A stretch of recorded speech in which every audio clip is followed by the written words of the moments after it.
Christmas morning, my sister got a BMW with a bow so big it looked like a commercial. I got a piggy bank with $2 inside, meant to teach me responsibility.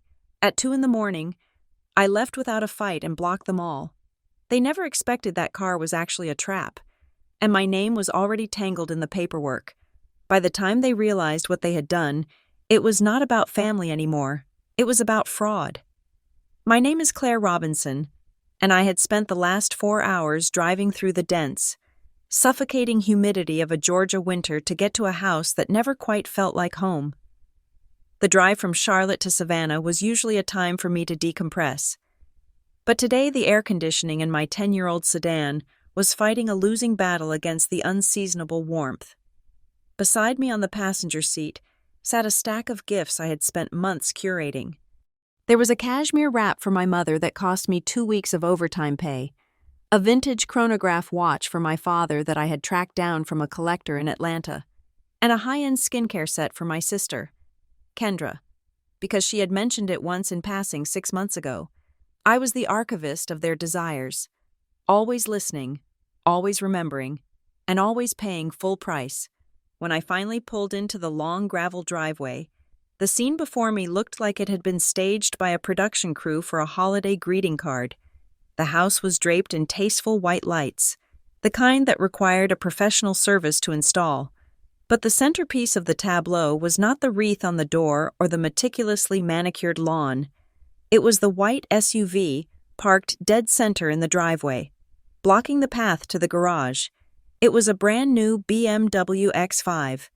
It gleamed under the floodlights, aggressive and pristine. Perched on its hood was a red velvet bow the size of a beach ball.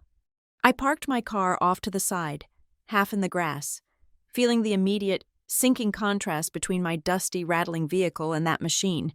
Before I could even cut the engine, the front door flew open. Kendra burst out, screaming. She is 26 years old, but she performed excitement with the frantic energy of a teenager who knows an audience is watching. She was wearing pajamas that matched my mother's, a visual cue of a club I was not a member of. Mom and Dad followed her out, holding champagne flutes. They looked radiant. They looked proud. I stepped out of my car, my arms full of the boxes I had wrapped with hand-tied ribbons. No one moved to help me. They were too busy orbiting the BMW. "Merry Christmas, Kenny," my father shouted, his voice booming with a joviality I rarely heard directed at me. Kendra was jumping up and down, clutching her face, doing a little dance that kicked up gravel. She hugged Dad. She hugged Mom. She hugged the hood of the car. I stood by the trunk of my sedan, the humidity instantly frizzing my hair, waiting for a break in the noise so I could say hello. Eventually. Mom waved me over, her eyes still glued to Kendra. "Claire, look what your father did. Isn't it marvelous?" "It is beautiful," I said, and I meant it. It was a beautiful piece of machinery. "Congratulations, Kendra." "Here is yours, Claire," Dad said. He did not hand me keys. He reached into his pocket and pulled out a small, lightweight box wrapped in generic snowman paper. The tag was still on the bottom. It was from a discount store. I balanced my expensive gifts on my hip and took the box. It rattled. It felt hollow. I tore the paper. Inside was a plastic piggy bank. It was painted pink with exaggerated eyelashes, the kind of thing you buy for a toddler learning to count quarters. I stared at it, waiting for the punchline. Maybe the keys were inside. Maybe a check I pulled the rubber stopper from the bottom. 2 items fell into my palm, 2 single-dollar bills, crisp, stiff, and insulting. I looked up at my father. He was not laughing. He looked earnest, wearing that serious expression he used when giving financial advice. "It is a starter house fund," Dad said, nodding at me. "You are the responsible one, Claire. You have always been good at saving. Kendra needs a little help getting her footing. But you are steady. This is to encourage that discipline." Mom smiled, tilting her head. "Exactly. We knew you would appreciate the practicality. You do not need flash. Claire, you need a nest egg." I stood there holding a plastic pig and $2 while my sister sat in the driver's seat of a $70,000 vehicle. The disparity was so violent it felt physical, like a blow to the solar plexus. Kendra rolled down the window of her new car, the leather smelling rich and sharp. She leaned out, looking at my car, then back at me. "Aw, Claire, do not look so sad. Tell you what, maybe I will let you borrow this for dates. You know, so you do not have to pick guys up in that thing." She gestured to my car like it was a disease. "It is embarrassing, honestly." My hand tightened around the $2. In the pocket of my blazer, folded into a crisp square, was an offer letter I had planned to read to them over dinner. It was from Stonebarrow Build Lab. They had offered me a senior project manager position. It came with a 40% salary increase and a relocation package. I had rehearsed how I would tell them. I thought, for once, my achievement would be the headline. I looked at their faces. Dad, proud of his benevolence. Mom, oblivious to the cruelty. Kendra, soaking up the spotlight. If I told them about the promotion now, it would not be celebrated. Dad would ask why I needed gifts if I was making so much money. Kendra would ask for a loan. Mom would say it was nice that I could support myself so they could focus on helping Kendra. I realized then that nobody here was waiting to be proud of me. They were comfortable with me being the scenery. A montage of 20 years flashed through my mind. Fast and sharp. My 16th birthday. I got a savings bond. Kendra got a convertible. My college graduation. I got a handshake and a lecture on student loans. Kendra got a fully paid trip to Europe to find herself. Every milestone of mine was treated as a box to check. Every breath Kendra took was treated as a miracle. I felt a strange sensation in my chest. It was not anger. It was not sadness. It was the total absence of hope. The hope that if I just worked harder, bought better gifts, or achieved more, the scales would balance. "I need to use the restroom," I said quietly. "Hurry back," Mom called out, turning back to the BMW. "We are going to take pictures." I walked into the house.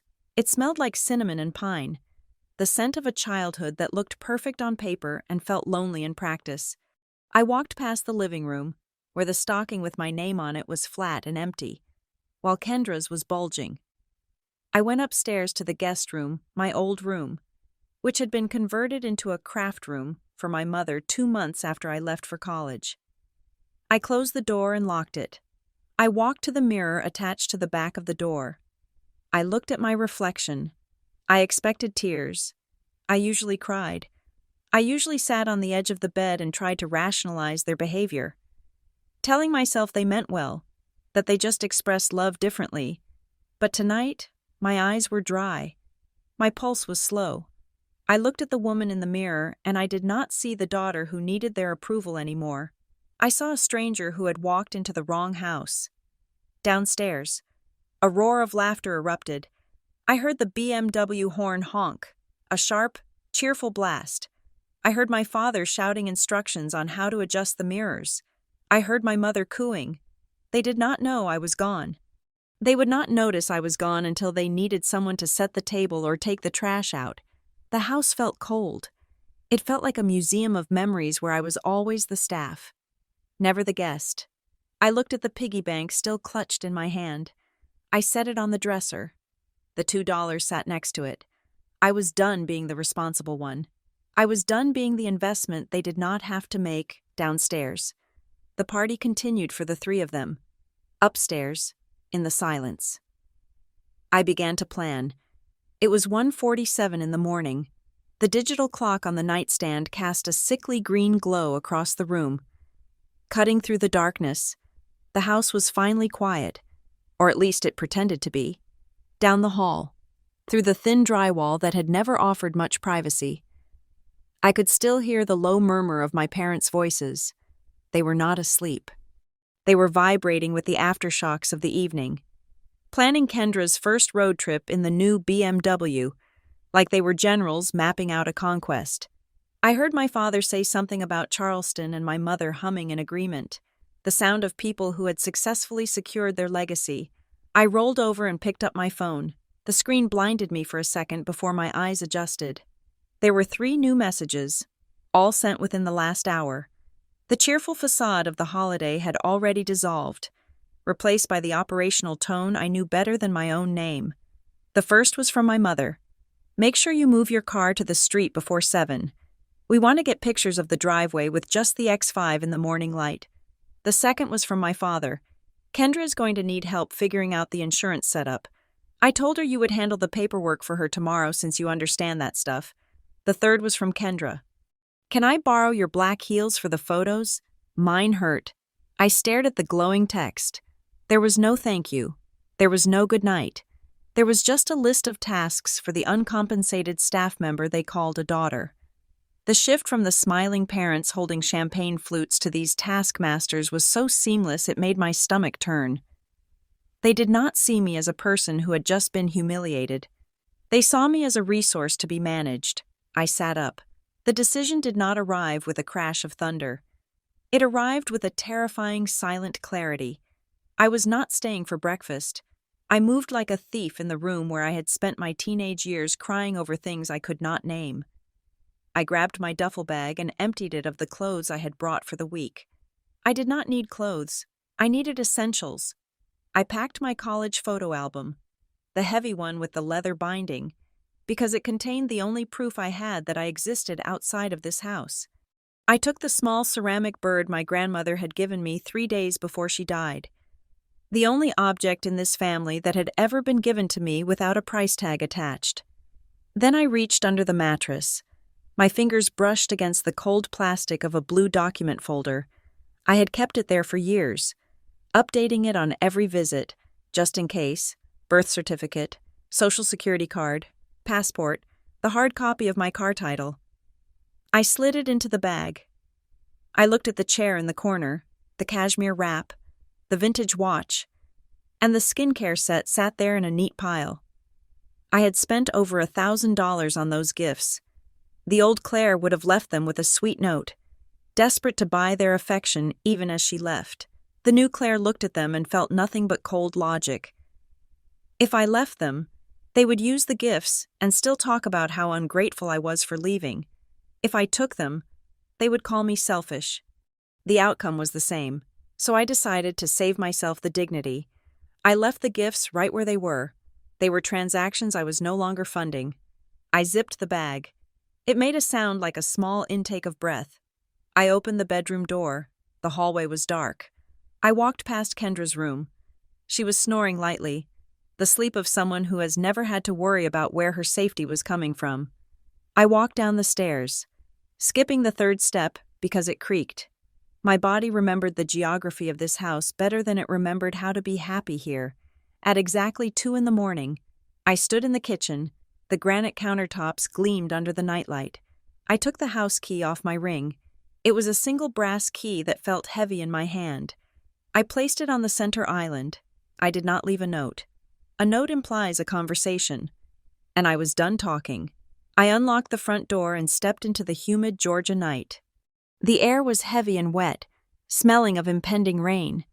The BMW was sitting there, in the dark. The white paint looked gray. The oversized red bow on the hood looked like a velvet shackle. Under the porch light, I stared at it. For a second, I saw it for what it really was. It was not a car. It was a golden cage for Kendra and a weapon against me. It was a physical manifestation of a trap, and looking at it made my skin prickle with a warning I could not yet understand. I walked to my sedan. I opened the door and threw my bag on the passenger seat. I sat in the driver's seat and locked the doors immediately. My hands were steady, which scared me more than if they had been shaking. My heart, however, was hammering against my ribs like a trapped bird. I took out my phone. I opened my contact list. I tapped on Mom. I scrolled down to the bottom of the screen and hit block caller. I tapped on Dad. Block caller. I tapped on Kendra. Block caller. It felt like I was cutting the wires of a bomb. One by one, I severed the connections. I put the key in the ignition and turned it. My engine sputtered once, then caught. The noise sounded deafening in the quiet neighborhood. I threw the car into reverse. As I backed out, my phone screen lit up. It was a call. It was not my father's cell number. It was the landline from his home office, a number I hadn't blocked because they almost never used it. He must have heard the engine. He was awake. He was watching. I stared at the number. Home office. I declined the call. I went into the settings and blocked that number too.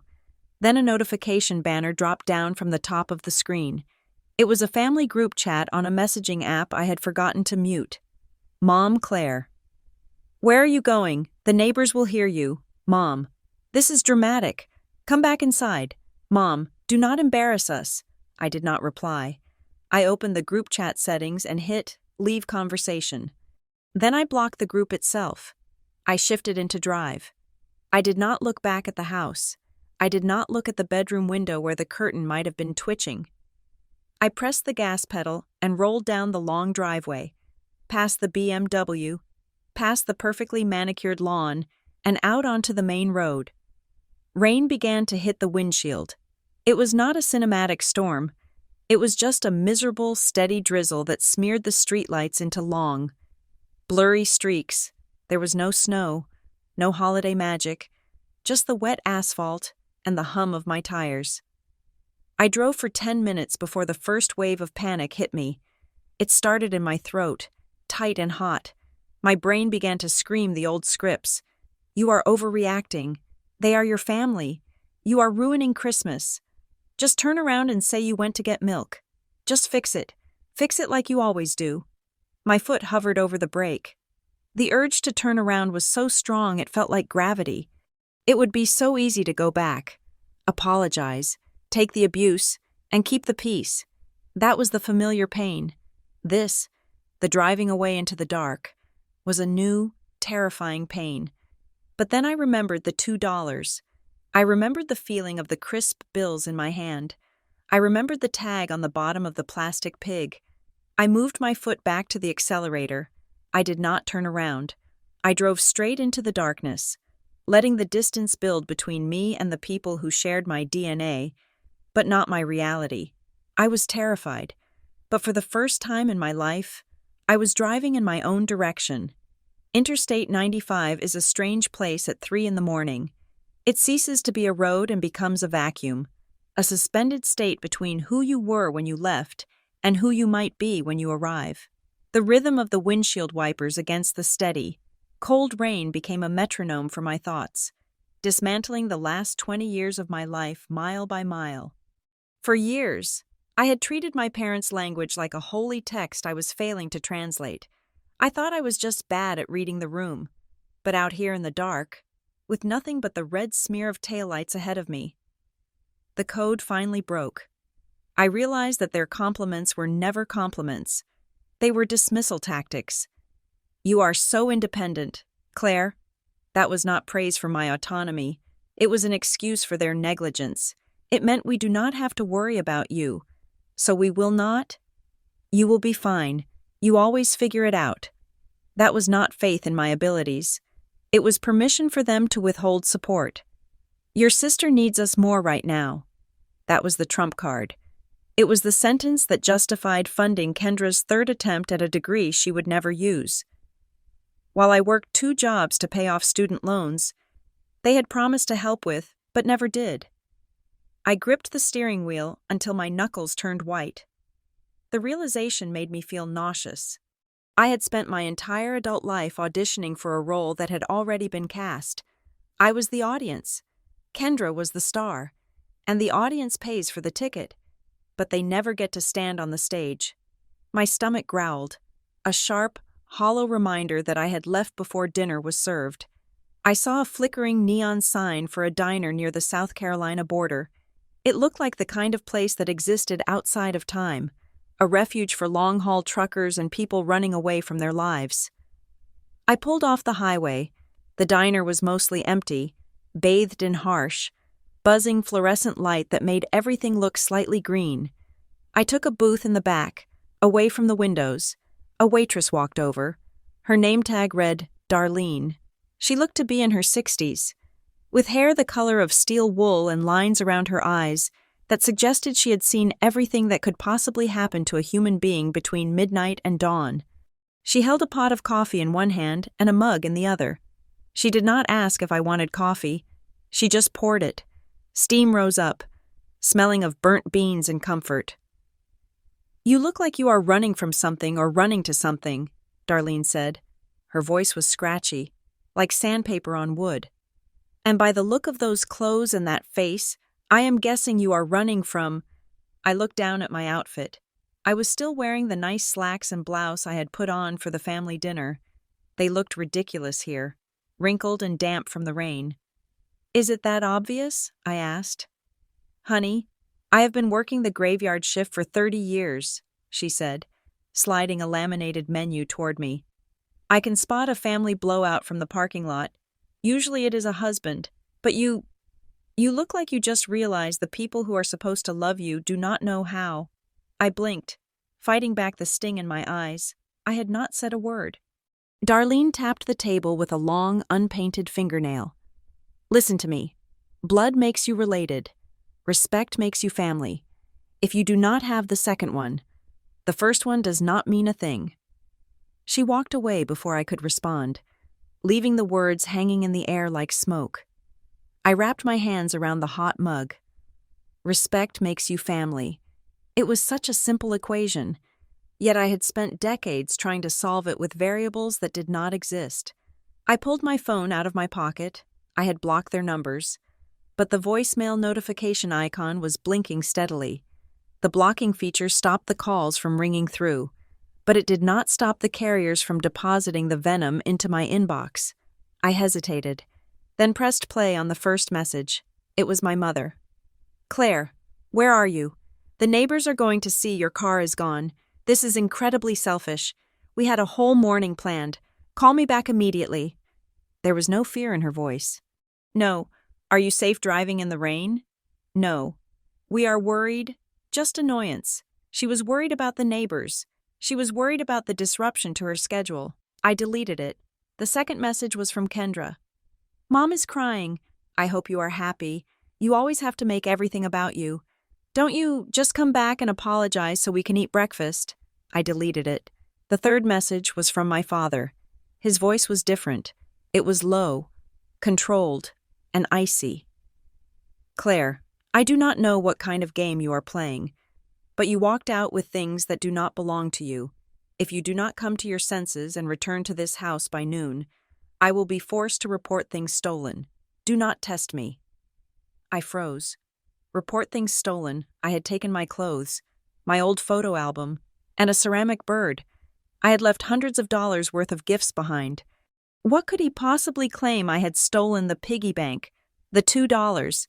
It felt like a bluff, a power move designed to scare me back into line. He knew I prided myself on my clean record, my professionalism. The threat of legal trouble, of a police report, was a precision strike at my anxiety. But beneath the fear, I felt a cold, hard knot of anger.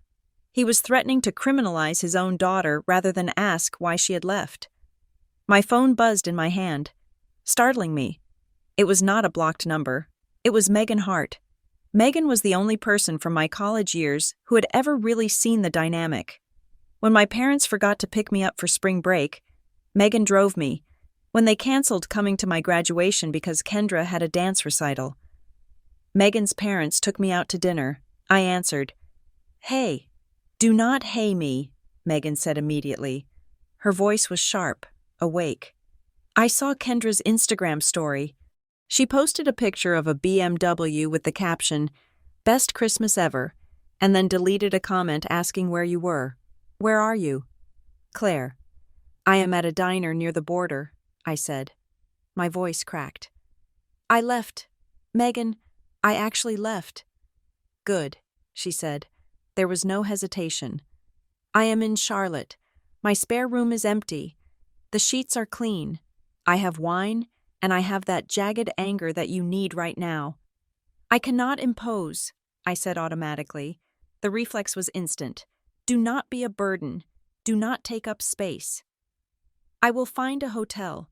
I need to figure out my next move." "Claire," Megan said, cutting me off. "Shut up. You are coming to my house. You are not going to a hotel. You are coming to a place where you are wanted. Do not make me come down there and drag you." I looked at the coffee cup. Darlene was refilling the sugar dispensers at the counter, humming to herself. "Okay," I whispered. "Okay, I am coming." "Drive safe," Megan said, her voice softening. "And Claire, check your mirrors. Don't look back." I hung up. I stood, leaving a $20 bill on the table for a $2 coffee. It was the only money I wanted to spend tonight, back in the car. The rain had stopped, leaving the world slick and black. I turned the key. The engine hummed to life. I looked at the empty passenger seat where the ghost of my family obligations usually sat. I thought about my father's voicemail. Report things stolen. It gnawed at me. It felt disproportionate. Even for him. Why threaten the police over a daughter leaving in the middle of the night? Unless it was not about me leaving. Unless it was about control. "I am not leaving to punish them," I said out loud to the empty car. My voice sounded strange in the small space. "I am leaving to survive." I pulled back onto the highway, heading north toward Charlotte. I thought I was driving away from the wreckage. I thought the worst part was over. I did not know yet that the BMW sitting in my parents' driveway was not just a symbol of favoritism. I did not know that my name was already on the title, or that my father's threat about theft was not a metaphor. I was driving away from a burning house, unaware that I had been framed for the fire before I even lit the match. I merged into the right lane and set the cruise control. For the first time in my life, the road ahead belonged entirely to me. Megan's apartment in Charlotte was not large, but it possessed a quality my parents' house had never owned, which was oxygen. I could breathe here, when I arrived, shivering and exhausted. Megan did not ask for an explanation. She did not ask for a plan. She simply unlocked the door, pointed to the shower, and started boiling water for pasta. For the first 3 days, I slept on her couch, wrapped in a quilt that smelled like lavender and dog hair. Megan fed me with a casual aggression that I was not used to. She put plates of food in front of me, grilled cheese, spaghetti, take-out Thai curry, and dared me to apologize for existing. In my family, food was currency. A nice dinner meant you owed them a favor. A home-cooked meal was a contract signed in gravy, but with Megan, a sandwich was just a sandwich. It was disorienting. On the 4th morning, I sat at her small kitchen table and opened my laptop. It was time to stop running and start building. I logged into my work email and drafted a message to the regional director at Stone Barrow Build Lab. I had the offer letter for the promotion, but it was for the Savannah office. I needed to know if that value was portable. I typed out a request for an immediate transfer to the Charlotte branch. Citing a change in personal circumstances, I hit send and waited, my heart hammering against my ribs. I was terrified they would see me as unstable. A flight risk. The response came back in 18 minutes. "Claire, we would be thrilled to have you in Charlotte. The team there has been asking for a project manager with your specific certifications. Consider it approved. When can you start?" I stared at the screen. There was no guilt trip, no demand for a detailed explanation of my personal life, just an acknowledgement of my work. It was the first time in a week I felt like a competent adult rather than a rebellious child. My work spoke louder than my family's narrative ever could. With a job secured, I needed walls of my own. Megan introduced me to a friend of hers, a property manager named David who managed a complex of garden-style apartments on the edge of the city. They were older units, brick and sturdy, with hardwood floors that creaked in the summer heat. I walked into a one-bedroom unit on the 2nd floor. It was empty, echoing, and perfect. The paint was a soft, neutral cream. The windows looked out over a line of oak trees, not a driveway where a BMW could be parked as a weapon. "I will take it," I told David. "Don't you want to see the closet space?" he asked. "Does the lock on the front door work?" I asked. He nodded. "Brand new deadbolt." "Then I will take it." Moving in was an exercise in minimalism. I had no furniture, no kitchenware, and no decorations. I went to a thrift store and bought a mattress, a table, 2 chairs, and a lamp. I set them up in the living room. The space was bare, but the air was clean. The silence at night was not the heavy, loaded silence of my parents' house. Where quiet meant someone was angry, this was just peace. To help navigate that peace, I found Dr. Rowan Bell. Her office was 3 blocks from my new apartment. She was a therapist who did not nod sympathetically while I cried. She challenged me. "You are waiting for the other shoe to drop." "Doctor," Bell said during our second session, "you have built a life based on damage control. Now that there is no damage happening, you do not know what to do with your hands." "I feel like I escaped a cult," I said. Half joking, "Doctor," Bell did not laugh.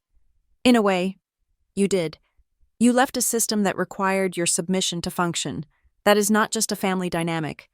Claire, that is a regime." She encouraged me to find something tactile, something that had nothing to do with efficiency or productivity. So, I joined a beginner ceramics class at a local community center. My first attempt at a bowl was a disaster. The clay spun too fast, wobbling violently until it collapsed into a gray, wet lump in my hands. The instructor, a patient woman with clay in her hair, smiled. "It is just mud, Claire," she said. "Squish it and start over." I looked at the lopsided, ugly thing I had made in my old life. This would have been a failure. My mother would have made a tight-lipped comment about wasting money. My father would have asked why I was not good at it yet, but here, in this dusty room full of strangers, I just started laughing. I fired the lopsided bowl anyway. I put it on my kitchen counter to hold my keys. It was imperfect, and it was mine. As the weeks passed, a new rule formed in my life. I called it the logistics protocol. My parents and Kendra were still blocked on my phone, but they had found ways to reach out. Emails, letters, messages through distant cousins. I did not respond to the guilt. I deleted paragraphs about how I was breaking their hearts. I shredded letters that started with, "After everything we have done for you." I only scanned for logistics. If they needed a tax document I had accidentally kept, I mailed a copy without a note. If they asked for a password to a shared streaming account, I sent it and then changed my own login. They did not like the silence. They tried to escalate. One Tuesday, the receptionist at the Charlotte office messaged me. "Claire, there is a woman on line 1 claiming to be your aunt. She is asking for your home address to send a package. She sounds very insistent." I felt a cold spike of adrenaline. "Do not give it to her," I typed back. "Please tell her that all personal mail must be sent to my P.O. box, and that I do not accept personal calls at work." The receptionist handled it. The boundary held. My workplace was a fortress of professionalism, and for the first time, I realized that rules could protect me rather than restrict me. That night, I slept for 8 straight hours. I woke up at 7 in the morning with sunlight streaming across my face, and for a terrifying second, I panicked. I thought I had overslept. I thought I was late for a crisis. Then I looked around the bare walls of my apartment. I heard the coffee maker gurgling in the kitchen. I was safe. The realization made me dizzy. I sat up and put my feet on the floor. I walked into the living room. On the single floating shelf I had installed, I placed the plastic piggy bank. I had not thrown it away. I kept it there, next to my grandmother's ceramic bird. It was not a joke anymore. It was a marker. It was the monument to the moment I decided I was worth more than $2. I went to the kitchen to pour coffee. My phone was sitting on the counter. It buzzed, vibrating against the laminate surface. It was not a text. It was an email notification. I usually ignored emails until I had caffeine, but the subject line caught my eye. It was from a credit monitoring service I had signed up for years ago and forgotten about. "Alert new inquiry. Detected on your Equifax report." I frowned. I had not applied for anything. I had my apartment. I had my job transfer. And I was paying cash for everything else to keep my footprint small. I opened the email. My stomach dropped as if the floor had vanished beneath me. The alert detailed a hard inquiry from a financing company I did not recognize. It was dated 2 days ago, but it was not just an inquiry. There was a note attached to the file update, referencing a new account being opened. Vehicle lease/purchase agreement. I froze. I read it again. The amount listed for the total loan value was $68,000. I set my coffee cup down because my hands were suddenly too numb to hold it. I had not signed for a car. I drove a 10-year-old sedan that was fully paid off. I clicked through to the detailed report, my breath coming in short, shallow gasps. The account was active. The cosigner listed was Trent Sutherland, my father. But the primary borrower, the name on the hook for nearly $70,000 of debt, was me, Claire Robinson. I looked at the piggy bank on the shelf. The $2 inside suddenly felt heavy, like lead weights. They hadn't just given me a cheap gift to be cruel. They hadn't just given Kendra a BMW to show favoritism. They had used my name to buy it. The peace of the last month shattered like glass. I wasn't free. I was just unaware. The silence I had built in Charlotte was real, but the noise my family was generating back in Savannah was becoming deafening. It started as a low hum of digital interference and quickly escalated into a coordinated smear campaign. I was not speaking to them, so they decided to speak for me.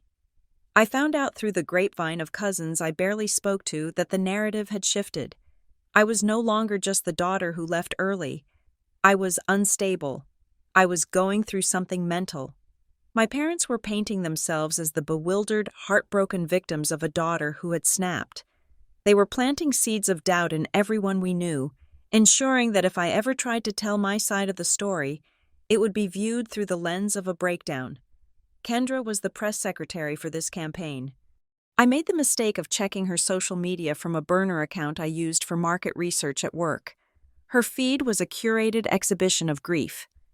She posted photos of the three of them, Mom, Dad, and her standing in front of the new BMW. But the captions were about family heartbreak and praying for those who are lost.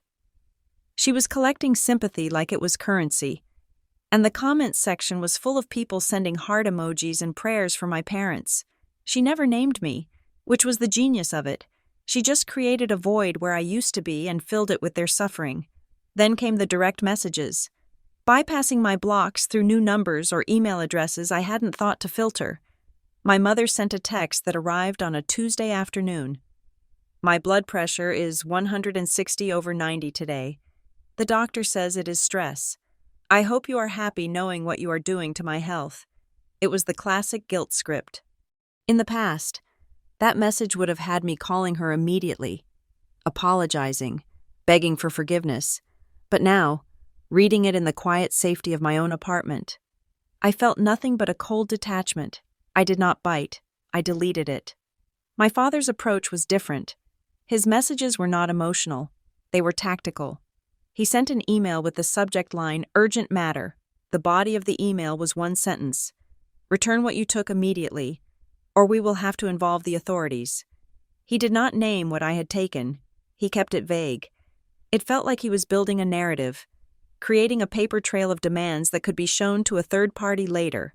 See, we asked her to return the stolen property, and she refused. I sat on my floor, staring at the email. What had I taken? My clothes, my birth certificate, the ceramic bird. None of that constituted theft. Then a message arrived from my Aunt Sarah. She was my father's sister, a woman who usually stayed out of drama. She forwarded me a text my father had sent to the extended family group chat. "Please give Claire space. She is not herself. We are just hoping she returns the money she stole and comes home to get the help she needs." I stared at the screen until the words blurred. Stole money. The specificity of the accusation stunned me. They weren't just calling me mean anymore. They were accusing me of a crime. I brought this to Dr. Rowan Bell the next day. I sat in her office, shaking, reading the messages out loud. Why would they lie about money? I asked. I did not take a dime. I left gifts worth $1,000 on the chair. I left the $2 they gave me. Why this specific lie? Doctor. Bell leaned forward. Claire, think about the timing. They are escalating because you are not engaging. People who rely on your silence fear your clarity more than your anger. If they accuse you of theft first, it discredits anything you might say about them later. It is a preemptive strike. She was right. They were immunizing themselves against the truth. That night, the anxiety was a living thing in my chest. I needed to see the battlefield. I remembered the alert I had received from the credit monitoring service, the one I had been too afraid to fully investigate. I opened my laptop. I needed to see the numbers. I needed to know what money they claimed I had stolen. I logged into the credit bureau's portal. I answered the security questions, my first pet, the street I grew up on. The report loaded, spinning for a second before populating the screen. I scrolled past my student loans, which I had been paying down meticulously for 7 years. I scrolled past my one credit card, which had a zero balance. And then I stopped. There was a new account. It was listed under installment loans. The status was open. The opening date was December 24th. I looked at the lender name. It was the financial services division of a major luxury automotive group. I looked at the amount, $68,450. I felt the blood drain from my face. My hands went cold. The tips of my fingers numb. I clicked on the details. The loan type was listed as auto lease/purchase. The collateral was listed as a 2026 BMW X5. I sat there in the silence of my apartment, the air conditioning humming, and felt the room tilt. I did not buy a BMW.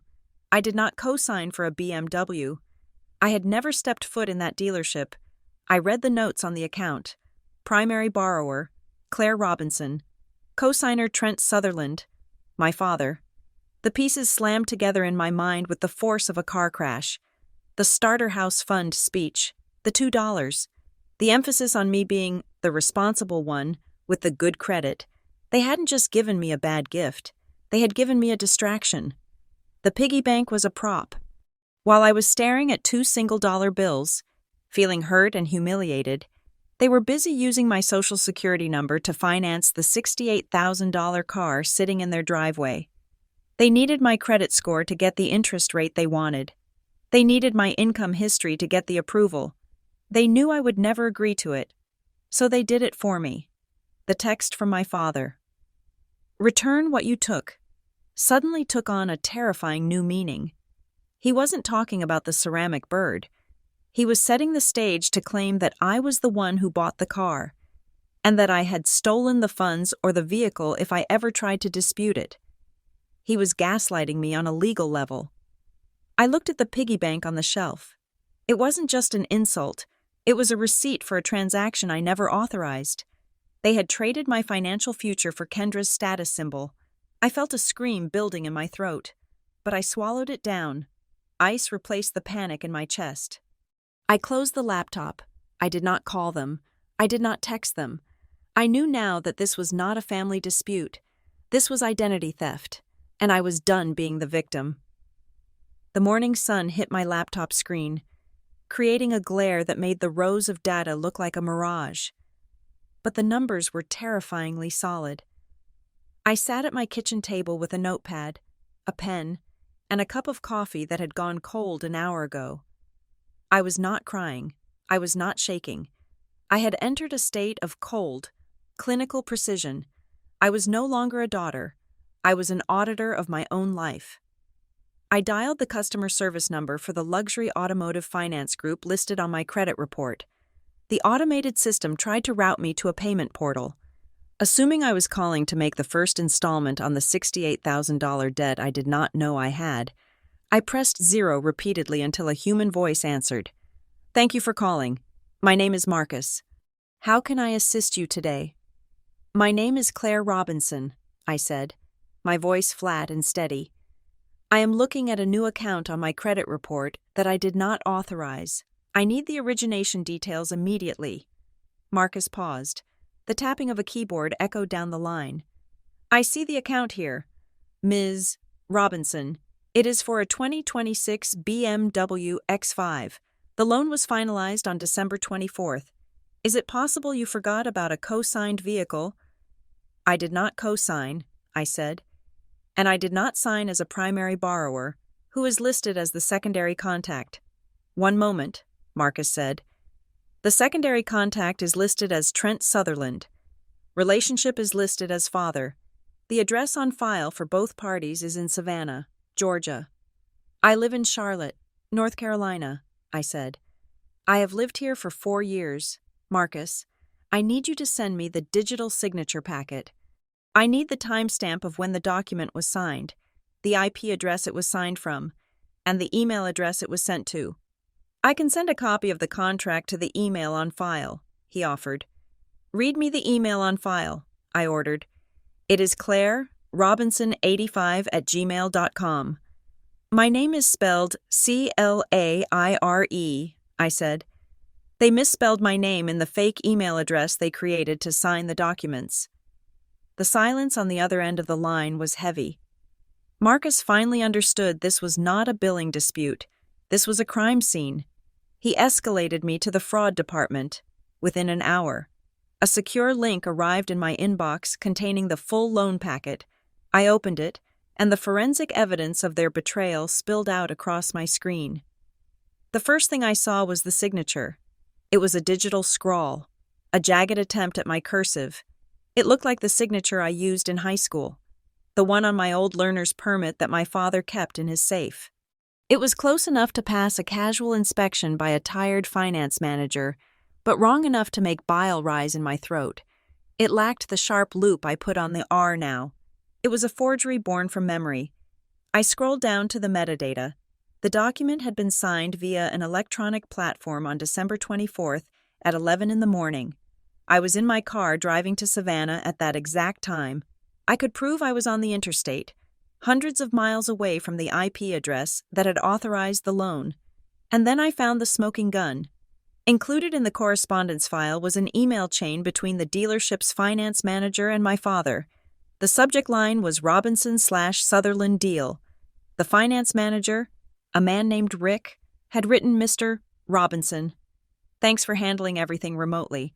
I know it is tough to get everyone in one place during the holidays. As long as you can get Claire to e-sign the link I sent to her email, we can have the car prepped and bowed for the driveway reveal tonight. My father had replied, She is handling it now. We want to surprise her sister, so we are keeping this quiet. Thanks for making it smooth. Rick. Handling it remotely. My father had orchestrated the entire thing from his home office while I was still packing my bags in Charlotte. He had created a fake email account, impersonating me, to intercept the DocuSign link. He had signed my name, obligating me to 5 years of payments on a car he was gifting to his favorite child. I realized then that the threat he left on my voicemail, I will report things stolen, was not a random lash of anger. It was projection. It was insurance. He knew that if I found out and tried to report the car as fraudulent, he would counterclaim that I had agreed to it, taken the car, and then stolen the funds or the vehicle. He was setting up a narrative where I was the thief to cover the fact that he was the con artist. I printed every page. The sound of the printer rhythmically spitting out paper was the only sound in the apartment. Megan arrived at 6 in the evening with takeout and a grim expression. She saw the stack of papers on my table and the look in my eyes. Is it bad? She asked. It is worse than bad, I said, handing her the email printout. It is a felony. Megan read the email from Rick, the finance manager. She let out a low whistle. Okay, we are going nuclear. We are freezing everything. We spent the next 3 hours turning my financial life into a fortress. We contacted all 3 major credit bureaus and placed a total freeze on my reports. No one could open a library card in my name, let alone a loan, without a PIN number that only I possessed. We filed an affidavit of identity theft with the Federal Trade Commission. We created a digital and physical folder system logs of every call, screenshots of every text, summaries of every interaction. I felt a strange sense of calm. The emotional fog of, but they are my parents, was lifting, replaced by the clarity of survival. The next day, I took the file to Dr. Rowan Bell. I laid it out on the table between us. I thought they just liked her more, I said, pointing to the forged signature. I thought I was just the unloved one, but you do not do this to someone you just dislike. You do this to a resource. Doctor. Bell nodded slowly. This is not favoritism. Claire, favoritism is giving one child an extra scoop of ice cream. This is exploitation. They view you as an asset to be harvested, not a person to be protected. They used your credit worthiness to subsidize their fantasy life for Kendra. That is predatory. Predatory, I repeated. The word tasted metallic. Think back, she said. How often did they use urgency to get information from you? I closed my eyes. I remembered the family emergencies.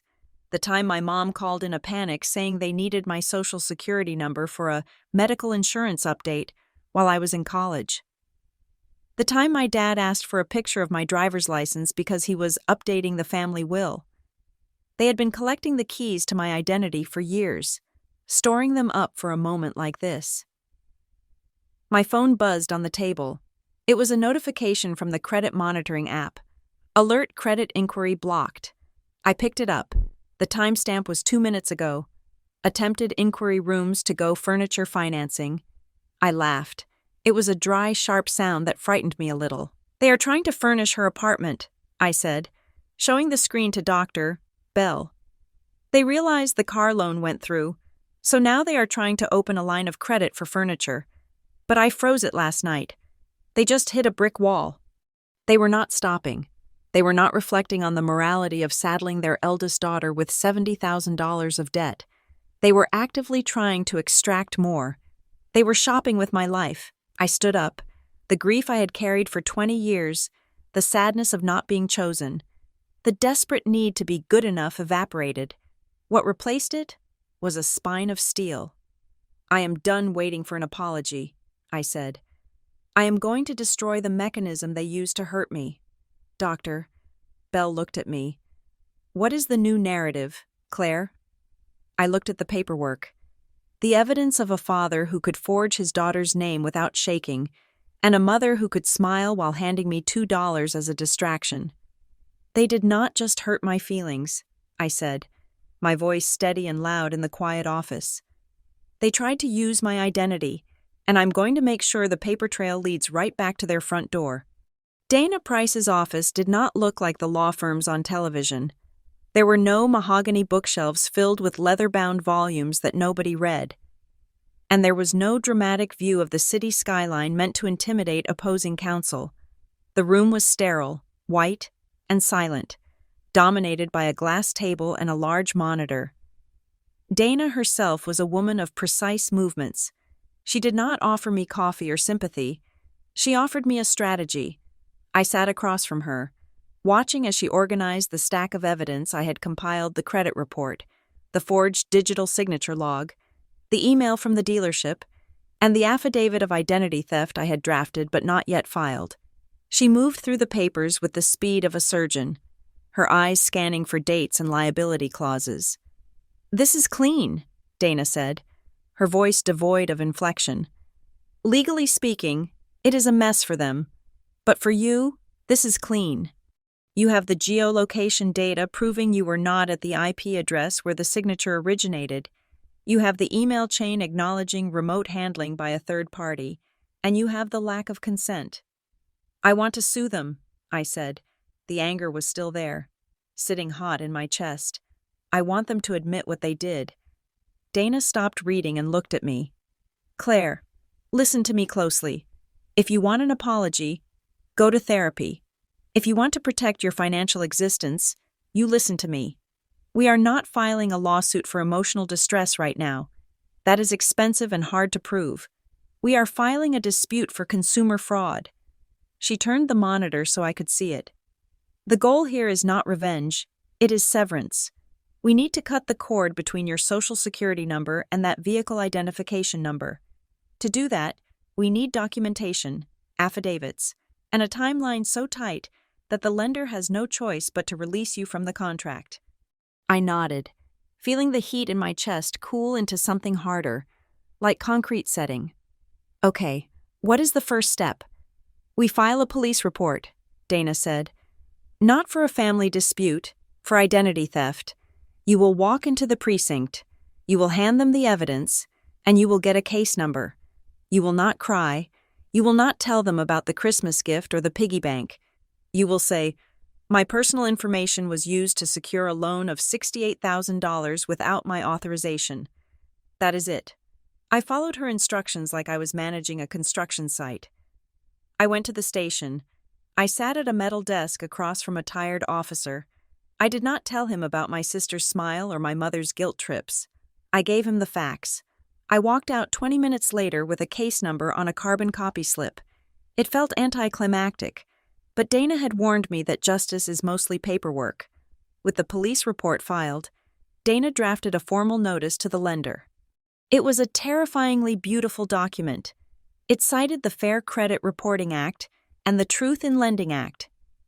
It demanded the immediate production of the original wet ink application, which did not exist, and notified them that the debt was disputed as fraudulent. The effect was almost immediate.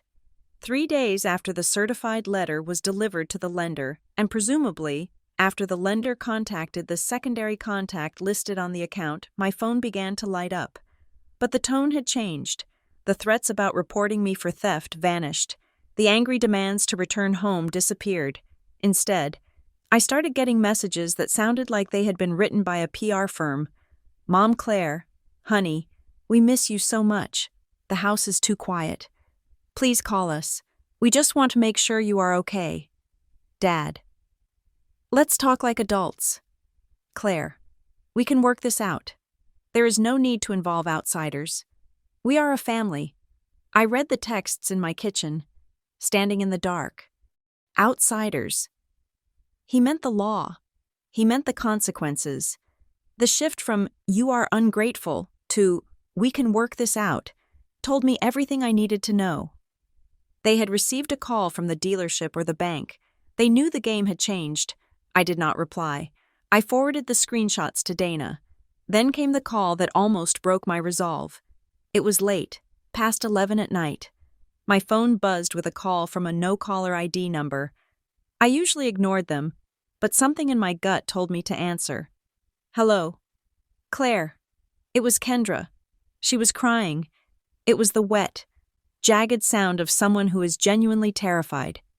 Claire, please, she sobbed. Dad is freaking out. He says the bank is going to take the car. He says you reported it as stolen. How could you do that? I love that car.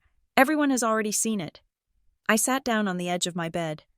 Her distress was real, but her priority was the car. Not the crime, not me. I did not report the car stolen. Kendra, I said, my voice steady. I reported my identity stolen. There is a difference. I did not know, she wailed. I swear I did not know they used your name. Mom just told me they handled it. I thought they used a trust or something. You have to believe me. I closed my eyes. I wanted to believe her. I wanted to believe that my little sister was just a pawn, not a player. But then I remembered the text she sent me on Christmas night, asking for my heels while I was driving away. I remembered how she let me open a piggy bank while she held the keys to a luxury SUV. Kendra, I said, stop crying and answer one question. What? She sniffled. When did you find out? What do you mean? When did you find out the loan was in my name? I asked. Did you find out today when the bank called, or did you know on Christmas morning when you asked me to sign a little paper to fix things? The silence on the other end was deafening. It stretched for 5 seconds, 10 seconds. In that silence, the truth hung heavy and rotting between us. She had known, maybe not the specific mechanics, but she knew I was the one paying the price. She knew when she offered to let me borrow the car. Dad said it was just for a few months, she whispered finally. He said you would not mind because you have good credit. I hung up. I did not say goodbye. I just pressed the red button and severed the connection. The next morning, I met with Dana again. I told her about the call. She did not look surprised. It is a classic leverage play, Dana said, tapping her pen on the desk. They use the sibling to pull on your heartstrings because they know the parents are burned. But Claire, you need to understand the long game here. This was not just about getting a car. What do you mean?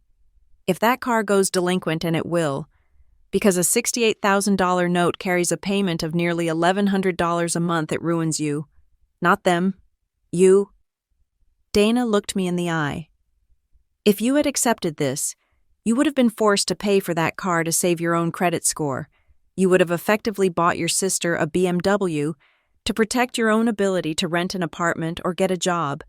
It was a trap designed to make you her financier for the next 6 years. I felt a cold chill run down my spine. It was financial parasitism. So what is next? I asked. They know I am fighting. They know the bank is investigating. Now comes the pressure, Dana said. They cannot bully you legally anymore. You have counsel. So they will try to bully you socially.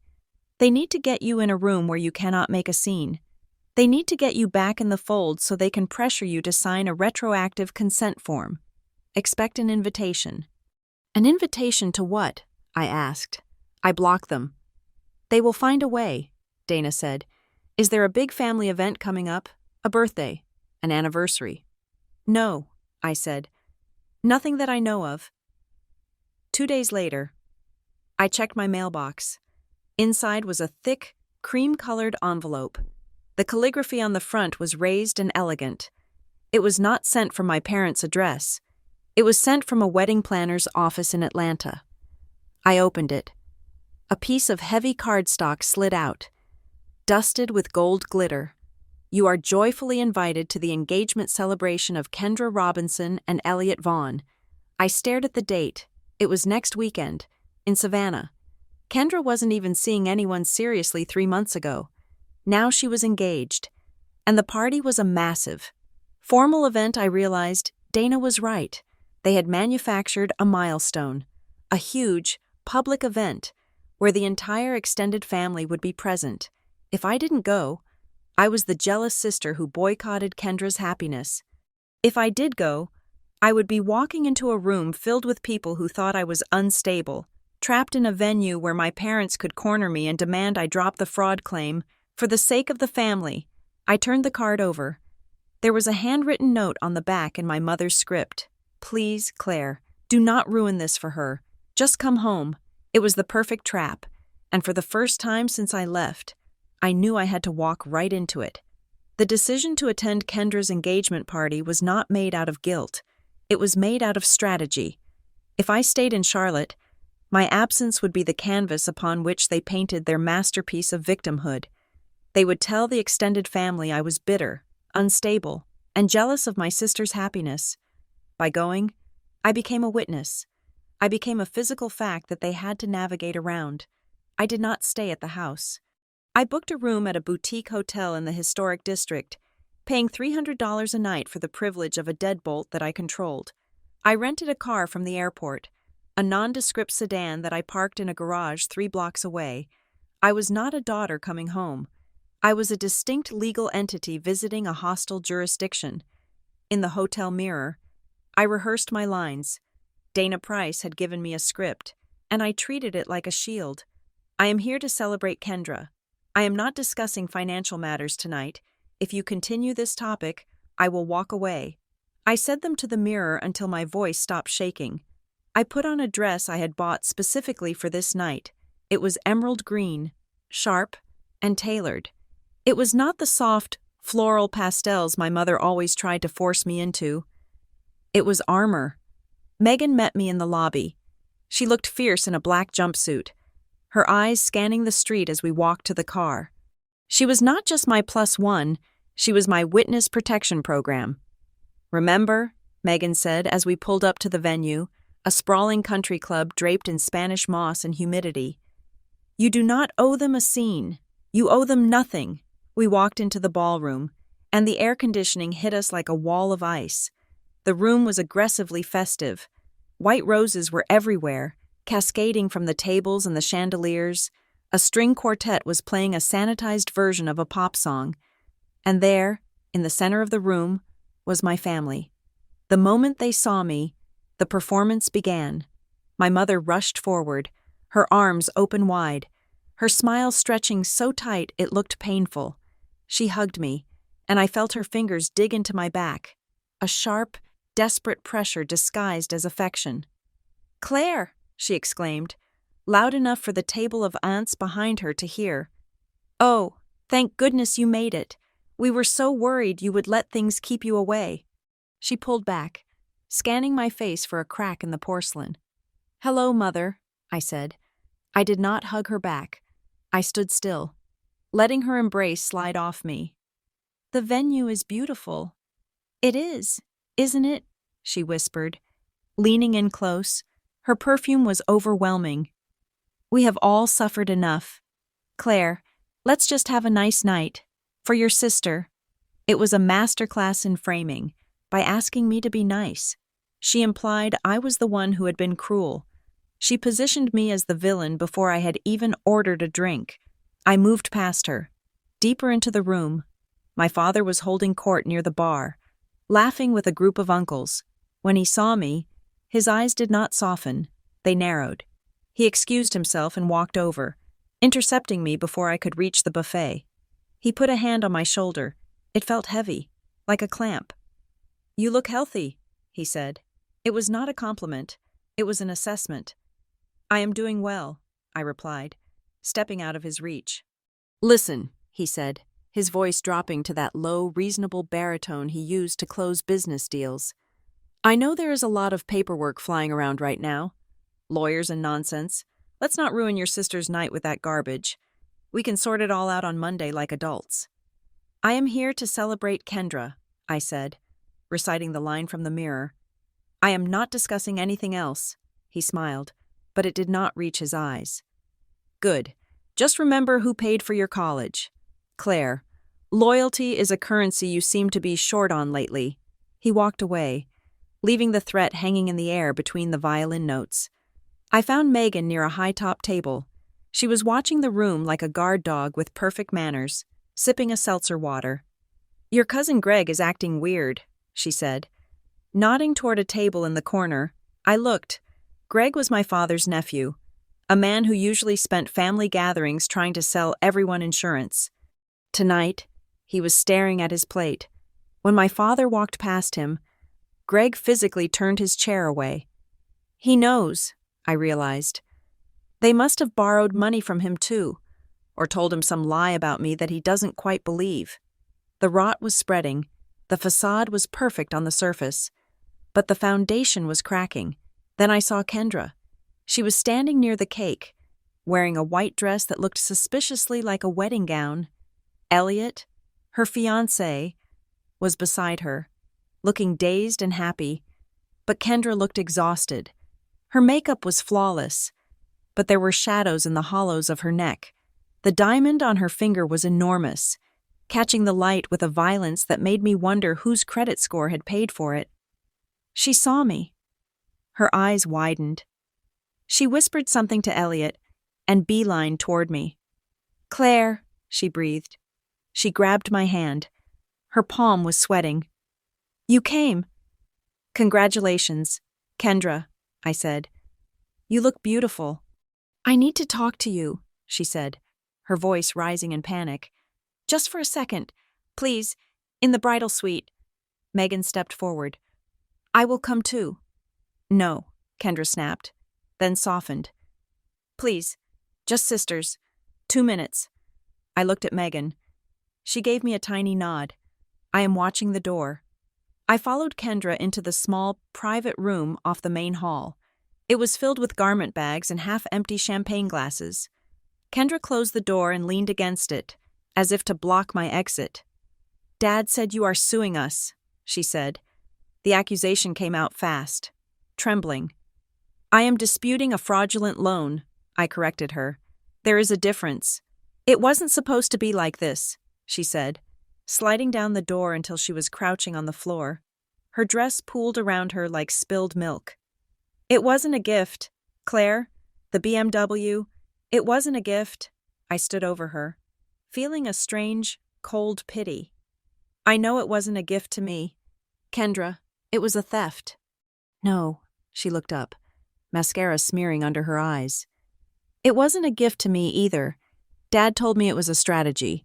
He said he needed to move some assets around and that your credit was the only vessel strong enough to hold the loan. He said if we didn't get the car, we wouldn't look successful enough to the Vaughns. He said Elliot's family expects a certain standard." I felt the air leave the room. It was even more pathetic than I had imagined. They hadn't stolen my identity just to spoil Kendra. They had stolen it to stage a play for her new in-laws.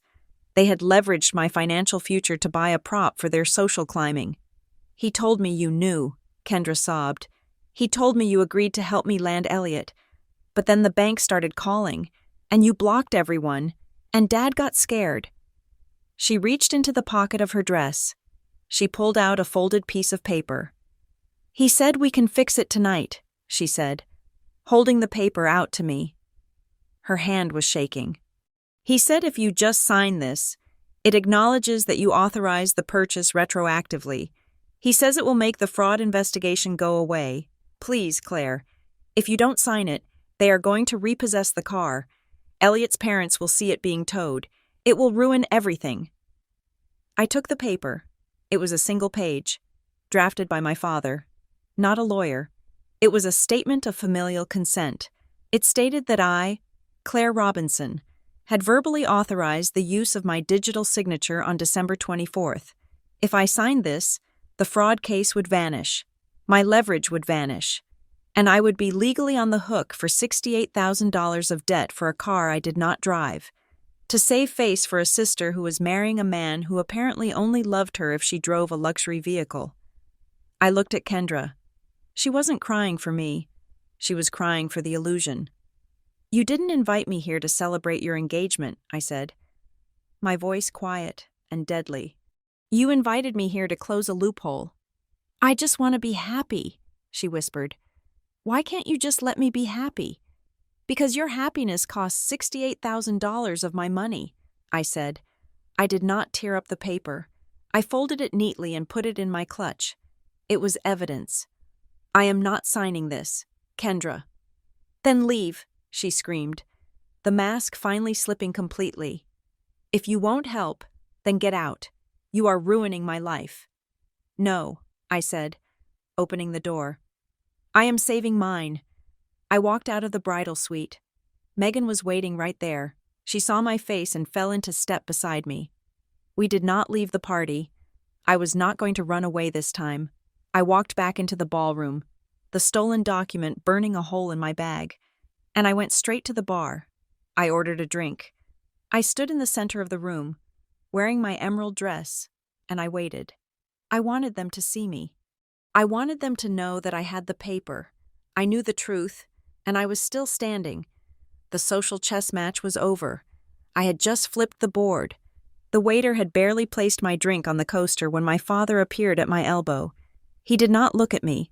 He looked at the room, smiling at a distant cousin, waving to a business associate, while his hand gripped my upper arm with enough force to bruise.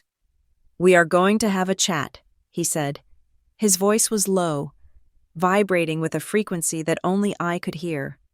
Now, in the manager's office. I did not pull away. I did not make a scene. I simply set my drink down, picked up my clutch, and allowed him to escort me. We walked through the crowd like two actors in a silent film, maintaining the illusion of familial harmony while tension radiated off us in waves. He led me down a service hallway to a small, windowless office that smelled of toner and stale coffee. My mother was already there, sitting in a leather chair, dabbing her eyes with a napkin. Kendra was pacing by the filing cabinets, looking like a trapped animal in her white dress. Dad closed the door and locked it. The sound of the latch clicking into place sucked the air out of the room. It was not a conversation. It was in tribunal. Sit down, Dad said, pointing to a metal folding chair on the opposite side of the desk. I will stand, I replied. He scoffed and walked behind the desk. Assuming the position of power, he opened a folder that was already waiting there. He slid a single sheet of paper across the mahogany surface toward me. This has gone on long enough, he said. The bank called again today. They are freezing the financing pending an investigation. Do you have any idea how embarrassing that is? Do you know who Elliot's father is? I looked at the paper. It was not the handwritten note Kendra had tried to give me earlier. This was a typed document, likely drafted by a friend of his who practiced contract law. It was titled Affidavit of Familial Authorization. It stated that I, Claire Robinson, Acknowledge that I had given verbal consent for my father to act as my agent on December 24th, and that any previous reports of fraud were a misunderstanding caused by miscommunication. It is a simple acknowledgement, Dad said, tapping the paper. You sign this. The bank unfreezes the account, and we refinance the car in 6 months when Kendra's credit improves. No harm, no foul. I looked at the document, then at him. You want me to perjury myself. I want you to stop acting like a victim, he shouted, his composure cracking. It is a car. Claire, a car. You make good money. You have a promotion. You can absorb the debt-to-income ratio for a few months without it ruining your life. Why are you being so petty? Petty? I asked. The word hung in the air. My mother let out a sob. I cannot handle this stress. Claire, my doctor said my heart is fragile. If you keep pushing this, you are going to put me in the hospital. Is that what you want? Do you want to kill your mother over a piece of paperwork? It was the ultimate trump card, the health scare, the weaponization of mortality. I looked at her. Her face was flushed, but her eyes were sharp, watching to see if the guilt was working. If your health is that fragile, I said, my voice steady, then you should have handled honesty better. You created the stress. Mother, I am just reporting it. Her jaw dropped. She wasn't used to the script failing. Dad slammed his hand on the desk. You are ungrateful. After everything we did for you, we raised you. We paid for your braces. We fed you. And now, because you are the successful one, you think you are too good to help your family. You owe us. Claire, you owe this family your success. I owe you nothing, I said. And I certainly do not owe you $68,000. I opened my bag. I did not pull out a tissue. I pulled out a heavy, black binder. I laid it on the desk, right on top of his ridiculous affidavit. I opened it. The first page was the credit report, with the fraudulent account highlighted in neon yellow. The second page was the email from the dealership, thanking him for handling it remotely. The third page was the geolocation log proving I was on Interstate 95 when the signature was created. This is not a misunderstanding, I said, turning the pages. This is a felony. This is wire fraud. This is identity theft. And I have already filed the police report. Case number 49221. The color drained from my father's face. He looked at the case number like it was a death sentence. You went to the police, he whispered, against your own father. I went to the police against a man who stole my identity. I corrected him. I reached into my bag one last time. I pulled out the plastic piggy bank. It looked absurd in this office. A cheap pink toy sitting on a serious mahogany desk. I pulled the stopper out. 2 single-dollar bills fell onto the paperwork. They landed with a soft, pathetic rustle. Christmas morning, I said quietly. You gave me this. You stood there, drinking champagne, and told me this was my starter house fund. You told me I was the responsible one. I pointed to the money. You told me this was my future. Meanwhile, you used my name to buy hers. I looked at Kendra. She was weeping silently, her hands covering her mouth. Tell him, Kendra, I said. Tell me what, Dad snapped, looking at her. I knew, Kendra choked out. I knew. Dad, you told me on Christmas Eve. You said Claire would get over it because she always gets over it. You said she was a resource we could tap because she doesn't have a husband to protect her money. The room went silent. The brutality of that sentence hung there. She doesn't have a husband to protect her money. That was it. That was their logic. I was single. Therefore, my assets were community property for them to plunder. Dad looked at me with pure hatred. The mask was gone. There was no charm, no fatherly concern, just the rage of a man who had lost control of his asset. If you walk out that door without signing this paper, he said, his voice shaking, you are done. You will not have a family. You will not be welcome in this house. You will be a stranger to us. He thought it was a threat. He thought the fear of being an orphan would break me. I looked at the three of them, my mother, who used guilt as a weapon, My sister, who watched me be robbed and asked for my shoes. My father, who saw me as a credit score with a pulse. I zipped up my bag. I left the binder on the desk. I left the piggy bank. I left the $2. If family requires my silence, I said, looking him dead in the eye, then I never had one. I turned around and unlocked the door. I walked out into the hallway, leaving the three of them in the small, airless room with the evidence of their own greed. I did not look back. I did not hesitate. For the first time in my life, the silence behind me did not feel like loneliness. It felt like freedom. I walked out of that suffocating office and back into the ballroom. The transition was jarring. Inside the office, the air had been thick with coercion and malice. Out here, the string quartet was playing a waltz, and people were laughing, holding flutes of champagne, oblivious to the crime that had funded their evening. I did not run. I did not cry. I walked to the center of the room, near the tiered cake that cost more than my first car. My father was right behind me, his heavy footsteps thudding against the carpet. But he was too late.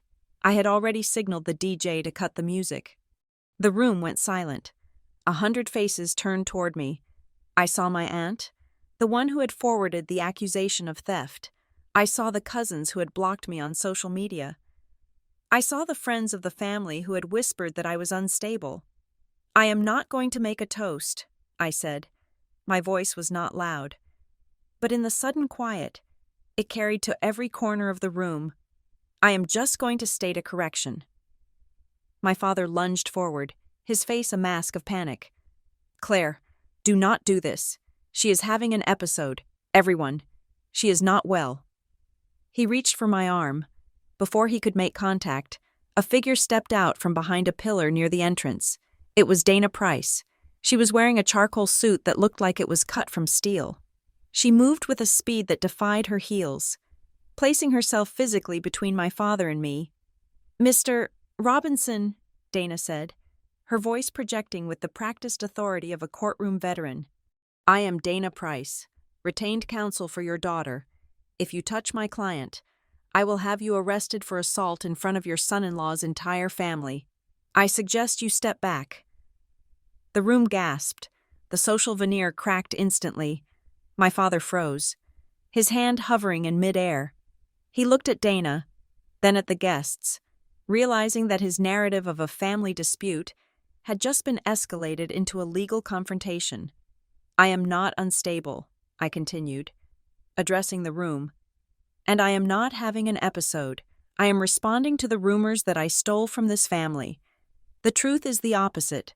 On December 24th, my identity was used without my consent to secure a loan for the BMW parked outside. I did not sign for it. I did not authorize it. And I have the forensic documentation to prove it. My mother let out a wail from the back of the room, collapsing into a chair. She is ruining everything. Why is she doing this? I did not look at her. I looked at the crowd. For years, you have been told that I am cold, or distant, or ungrateful.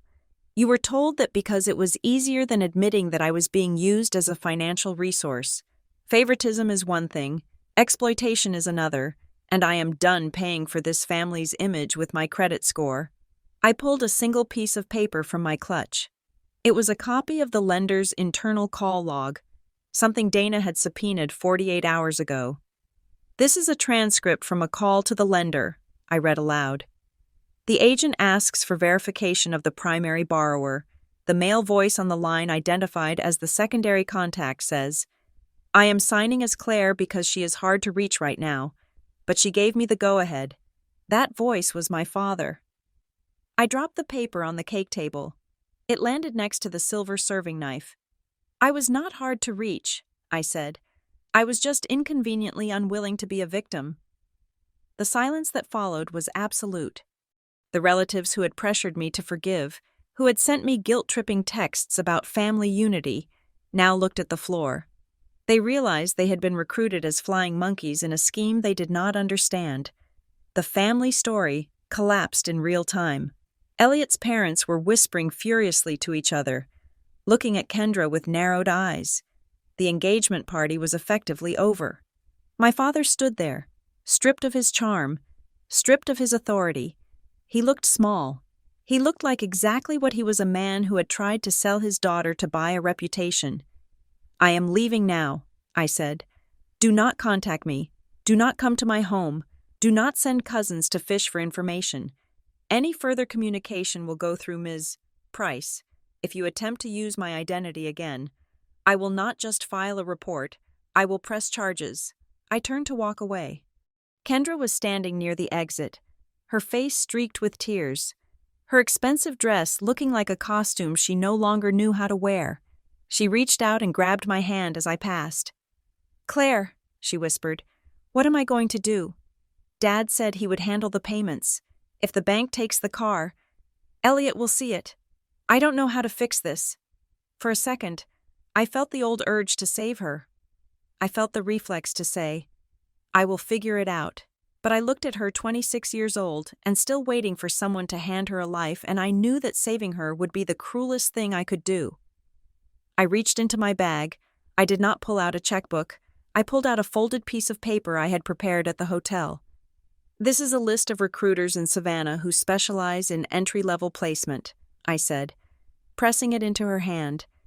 "And on the back is a link to a free budgeting template. That is all I have for you. Kendra." "But I need help," she sobbed. "That is help," I said. "It is just not the kind you can spend." I walked out of the ballroom, past Dana, who gave me a sharp, proud nod, and into the humid Savannah night. I got into my rental car and drove away. I did not look in the rearview mirror. I did not care if they were screaming or crying or blaming me. Their noise was no longer my problem. Back at the hotel, the room was quiet and cool. I packed my bag. I was flying back to Charlotte in 3 hours. I was going back to my bare apartment, my lopsided ceramic bowl, and my job where I was respected for what I did, not what I could be taken for. I took the plastic piggy bank out of my bag and set it on the nightstand. It was the only thing I had kept from that house. I pulled the stopper out one last time. The 2 crisp dollar bills fell onto the wooden surface. I picked up my phone and texted Megan. "I am coming home." "Did you win?" she replied instantly. I looked at the piggy bank, empty and hollow. I looked at the $2, the price they had put on my dignity. I did not win. I typed. I stopped losing. I left the $2 on the nightstand as a tip for the housekeeping staff. It was not much, but it was everything I had left of the family I used to know. I walked out of the room, closing the door on the past. And finally, for the first time in 35 years, I walked into my own life. Thank you so much for listening to my story. I would love to know where you are tuning in from. So please drop a comment below sharing your location and your thoughts on Claire's decision. If you enjoyed this story, please subscribe to the Lily Revenge Stories channel, like this video, and hit the notification bell to help this story reach more people.